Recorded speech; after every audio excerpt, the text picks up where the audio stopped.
Kumustamos amigas amigos? Atong ayusin tong nasisirang tangke, papalitan natin ng bago para magagamit ng mga madlang people. Ito, papalitan na natin to ng panibagong tangke kasi pumutok siya nung nakaraang araw, di na nagamit. Ito yung larawan ng tangke na tinanggal natin doon sa may forma. Kaya ito na, itong bagong ipagpapalit natin. Itong bagong tangke na rinikuminda ng may-ari, pinakabit natin. Ayan, kinabit na natin yung mga fittings nila. Sa pagkabit ng fittings, kailangan natin maglagay ng solvent. So, ang solvent sa paglagay nito, kailangan natin dublihin. So, pag makalagay tayo ng unang lagay, ayan. Tapos ilang segundo lang, lagyan natin ulit para medyo kakapal yung solvent. Ayan, lagyan natin ulit yan yung kabilaan para hindi siya mabaklas kung sakali malakas yung pressure natin. Depende sa gauge kung ano ba ang required niya, di ba? Ayan. Tapos hindi natin siya biglang kailangan idiin muna natin siya kahit mga 10 seconds, 15 seconds para hindi siya sumikad. Kasi may tendency na sisikad siya, di ba? So ayan, kailangan pang ihipan. Kasi pag hindi natin maayos na pagkabit, yan yung mag-cause ng leakage. So problema na naman tayo. So kailangan natin ayusin o busisiin natin ng maigi upang hindi yon ang dahilan ng pag-leakage ng hangin o tubig niya o pressure. Kahit matagal, basta maayos yung trabaho, okay lang, mas pulido ang trabaho para pag may papagawa ulit, hindi tayo ang gagawa ulit, di ba? Kasi alam na nila yung gawa natin na pulido. So yun lang ang technique mga amigas amigos. Kailangan ka magtrabaho ng pulido upang marami yung gusto magpatrabaho sa iyo. So ayun, sa nasabi ko kanina, kailangan natin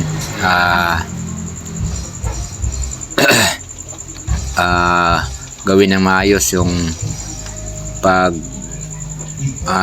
kabit ng mga fittings natin para hindi talaga mag-cause ng leakage.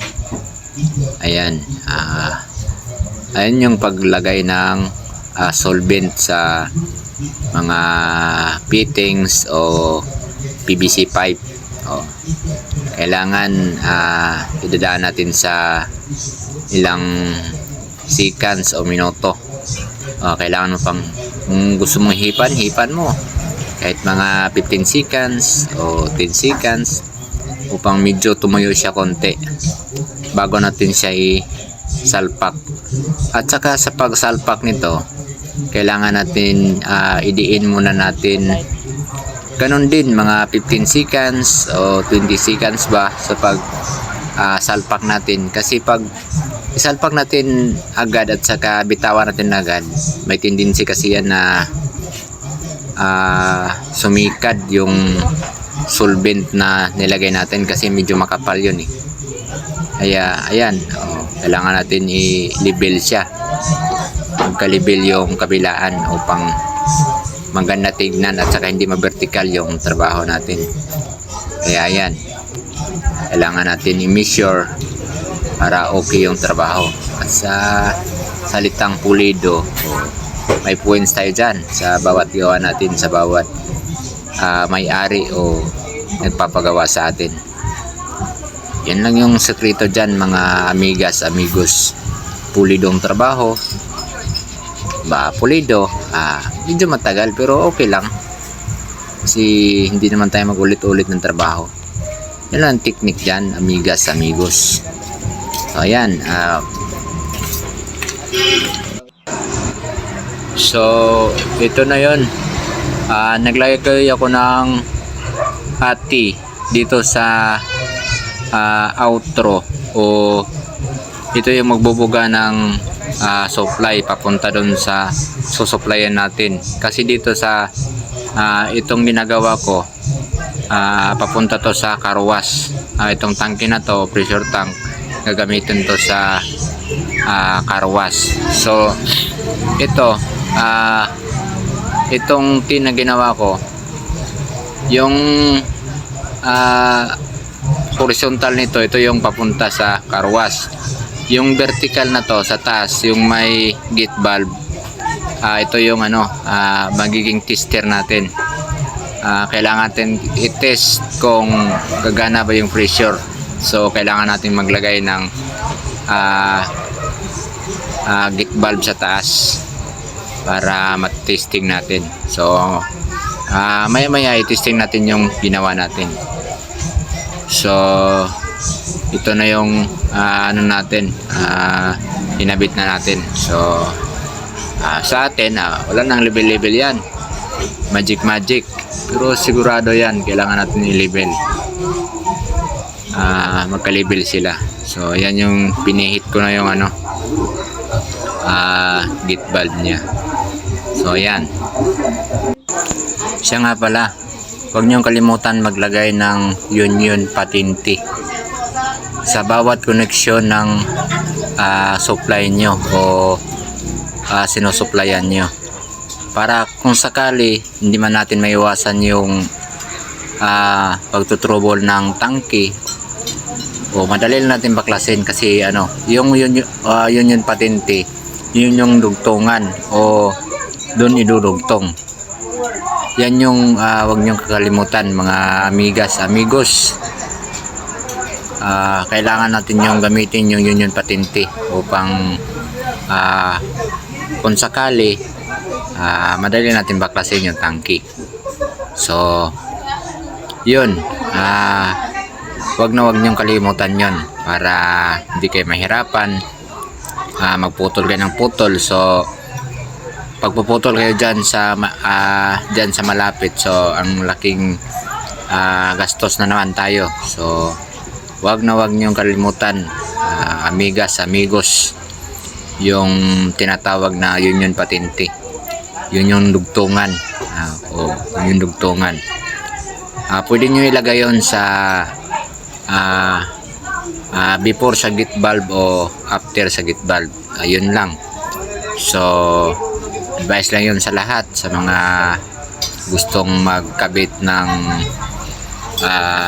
motor o tangke, o para hindi kayo mahirapan. So ayan na, kinabit na natin yung elbow. So pagkatapos nito, so titesting na natin to kung gagana ba tong tangke na to kasama yung motor. Yung nilagay ko kanina nilagay kong T at saka yung tester natin doon, yun yung magagamit natin sa pag-test sa motor natin, kung malakas ba siya o yung gauge nya kailangan nating ayusin o ibaba o itaas ba. So kailangan natin matest yun. So ito na yung gagawin natin sa susunod natin, mga amigos. Alam kong napansin nyo na kinamay ko lang yung solvent sa paglagay ng mga fittings sa pagpahid o pagpunas nito. Kasi para sa akin, comfortable ako maglagay nito. Kasi para sa akin, parang comfortable ako na pulido yung gawa ko.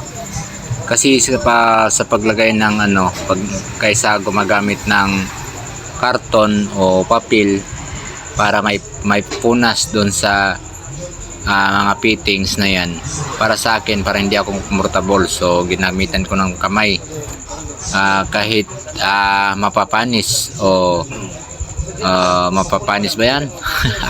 Ay mapapanis oy. So ayan, kinamay ko lang yan para pulido yung trabaho ko. Para sa akin lang yun, depende lang yun sa atin kung ano yung yung araw na yan gagamitin pagpunas. Pero abot ng ilang taon yan, hindi masisira. Kasi pag kamayin kasi medyo matagal kunin yun sa kamay, didikit siya. So ayan na, ititest na natin to kung gagana pa siya. So sa pag-test kasi kailangan mo munang i-drain yung tubig o ipalabas yung tubig bago mo adjustan yung gauge niya. Sa pag-adjust ng gauge nito, nakita nyo yung sa pag-adjust ng gauge niya dito sa motor o sa pressure tank mo. Dito sa pressure switch, makikita mo yung mahabang spring at saka may maiksi. Yung sa mahaba, pag gusto mo siyang itaas yung gauge niya o pressure niya, higpitan mo yung mahaba, higpitan mo. Pero gusto mong ibaba yung gauge o pressure niya, iluwagan mo o luwagan mo lang yung yung thread o nut niya upang bababa yung pressure o gauge niya. So ayan, tinest na natin dito sa baba. So ititest natin yan dun sa taas para makikita natin yung gauge natin kung ano yung gusto nating ano kalakas yung gagamitin natin. Pero sa akin lang dito, maganda nito 30 lang kasi so saka depende na yon sa order sa boss o sa engineer natin, di ba? O gaano kalakas yung ibigay natin na pressure doon sa sinusuplayan natin. So ayan,